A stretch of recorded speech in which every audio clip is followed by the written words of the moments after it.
Ahojte, dnes by som vám chcel predstaviť nový prírastok z českej zbrojovky. Jedná sa o model ČZ510C Portet.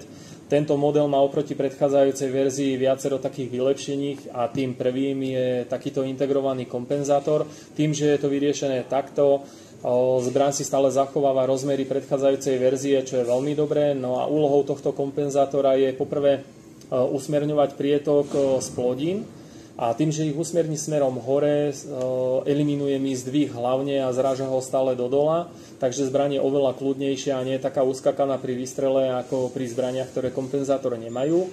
No a jej druhou úlohou je aj z časti eliminovať silu spätného razu, takže táto zbraň je pri rýchlej dynamickej streľbe oveľa kľudnejšia, čo má za následok oveľa rýchlejšie vrátenie na cieľ, takže si zlepšíte svoju presnosť aj rýchlosť.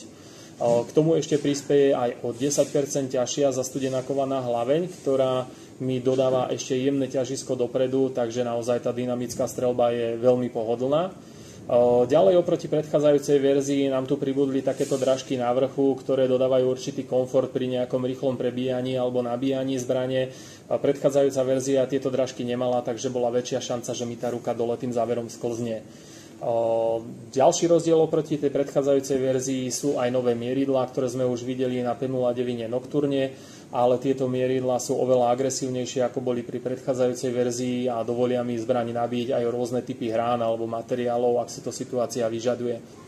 Takže táto 50C Portet je naozaj univerzálna zbraň, či už sa chystáš trénovať nejakú sebeobranu, šport, taktiku, alebo si ideš len tak zastrieľať na strelnicu, naozaj dodáva veľkú istotu a komfort pri streľbe, takže vrele odporúčam.